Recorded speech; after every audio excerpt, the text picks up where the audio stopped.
Hi అండి, అందరికీ నమస్కారం. మరి కార్తీక మాసం అనగానే మనకి గుర్తొచ్చేది ఉసిరి దీపాలు.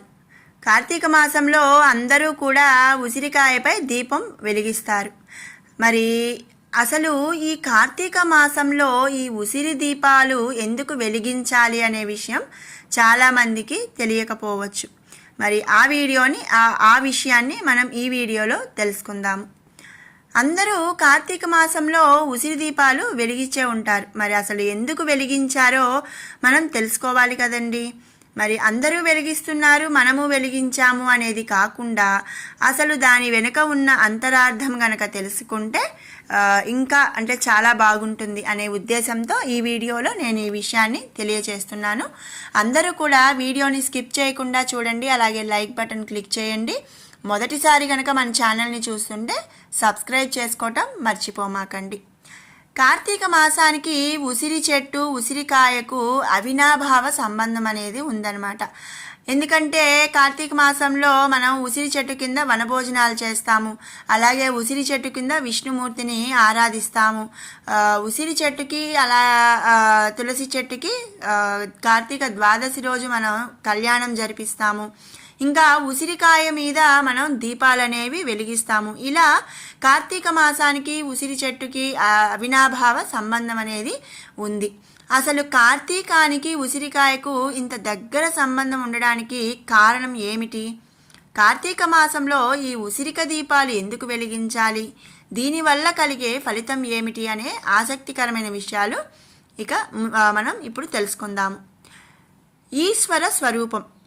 వ్యాస మహర్షి రచించిన శివ మహాపురాణం ప్రకారం ఉసిరి చెట్టు సాక్షాత్తు ఈశ్వర స్వరూపంగా భావిస్తారు.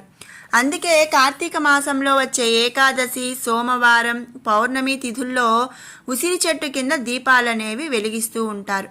ముఖ్యంగా కార్తీక పౌర్ణమి రోజు ఉసిరికాయలో దీపాన్ని వెలిగిస్తే సకల శుభాలు కూడా చేకూరుతాయని మనకు తెలుస్తుంది. అంతేకాదండి, ఉసిరికాయ అంటే లక్ష్మీదేవికి ఎంతో ప్రీతికరం. అందుకే కార్తీక మాసంలో ఉసిరిక దీపం వెలిగించిన వారికి లక్ష్మీదేవితో పాటు శ్రీ మహావిష్ణువు అనుగ్రహం కూడా లభిస్తుందని విశ్వాసం. అంతేకాకుండా కార్తీక పౌర్ణమి రోజున ఉసిరికాయ దీపాన్ని వెలిగిస్తే నవగ్రహ దోషాలు కూడా తొలగిపోతాయని మన శాస్త్ర వచనం. ఉసిరి దీపాన్ని వెలిగిస్తే ఏంటి అనేది తెలుసుకున్నాము. ఈ ఉసిరికాయ దీపాన్ని ఎలా వెలిగించాలి, ఎప్పుడు వెలిగించాలి అనే విషయాన్ని ఇప్పుడు తెలుసుకుందాం. సాధారణంగా కార్తీక మాసంలో సోమవారం, ఏకాదశి, ద్వాదశి, కార్తీక పౌర్ణమి వంటి విశేష తిథుల్లో ఈ ఉసిరికాయ దీపాన్ని వెలిగిస్తారు. ఈరోజు సూర్యోదయంతోనే తలారా స్నానం చేసి శివాలయానికి కానీ విష్ణువాలయానికి కానీ వెళ్ళి ముందుగా మంచి ప్రదేశం చూసుకొని నీటితో శుభ్రం చేసి వరిపిండితో ముగ్గు పెట్టుకోవాలి. ముగ్గును పసుపు కుంకాలతో పూలతో అలంకరించుకోవాలి. తరువాత ఉసిరికాయను తీసుకొని పై భాగంలో గుండ్రంగా కట్ చేసి దానిలో ఆవు నేతిని నింపాలి.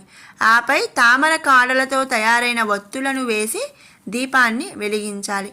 దీపాన్ని పసుపు కుంకుమలతో అక్షింతలతో అలంకరించాలి. ఈ దీపం వెలిగించే సమయంలో ఓం శ్రీ కార్తీక దామోదరాయ నమః అనే మంత్రాన్ని పఠిస్తూ మనం ఈ ఉసిరి దీపాన్ని అనేది వెలిగించుకోవాలి. అంతేకాదండి, ఈ ఉసిరికాయ దీపం వెలిగించడం వెనుక ఒక పౌరాణిక గాథ అనేది ఉంది. ఆ గాథ ఏమిటి అనేది మనం తెలుసుకుందాం. పద్మపురాణం ప్రకారం పాండవులు అరణ్యవాసం చేస్తున్న సమయంలో కార్తీక మాసం వచ్చింది. అరణ్యంలో దీపం వెలిగించడానికి శివాలయం లేకపోయేసరికి ఏమి చేయాలా అని ఆలోచిస్తున్న ద్రౌపదితో కృష్ణుడు ఇలా అన్నాడంట: కొన్ని గ్రహ దోషాల కారణంగా మీరు అరణ్యవాసంలో అష్ట కష్టాలు పడుతున్నారు. ఆ దోషాలు తొలగిపోవాలంటే అడవిలోని ఉసిరిక చెట్టు కింద ఉసిరిక కాయలో ఆవు నెయ్యి పోసి దీపారాధన చేస్తే సమస్త గ్రహ దోషాలు తొలగిపోతాయని చెప్పగా ద్రౌపది ఉసిరిక కాయలో ఆవు నెయ్యి పోసి తెల్ల జిల్లేడు ఒత్తులతో దీపారాధన చేసిందంట. అంతటా అదే ఉసిరిక చెట్టు కింద భోజనం చేసిన ధర్మరాజు కురుక్షేత్ర యుద్ధానికి సుముఖత వ్యక్తం చేశాడంట. ఈ విధంగా ఉసిరిక దీపం వెలిగించి తరువాత పాండవులు యుద్ధంలో విజయం సాధించి రాజ్యాన్ని తిరిగి పొందారని పద్మపురాణం ప్రకారం తెలుస్తుంది. సమస్త దోష పరిహారం సకల శుభకరం. అందుకే నవగ్రహ దోషాలతో పాటు సమస్త దోషాలను తొలగించుకోవాలంటే కార్తీక పౌర్ణమి రోజున ఉసిరికాయతో దీపం వెలిగించాలని ఆధ్యాత్మిక పండితులు సూచిస్తున్నారు. అలాగే కార్తీక మాసంలో ఉసిరిక దీపం వెలిగిస్తే మహాలక్ష్మీదేవి అనుగ్రహంతో ఆర్థిక ఇబ్బందులు అష్టదరిద్రాలు తొలగిపోయి అఖండ ఐశ్వర్యం లభిస్తుంది. ఓం శ్రీ కార్తీక దామోదరాయ నమః అనే మంత్రాన్ని జపిస్తూ ఈ ఉసిరిక దీపాలను వెలిగించడం అనేది చాలా ఉత్తమం.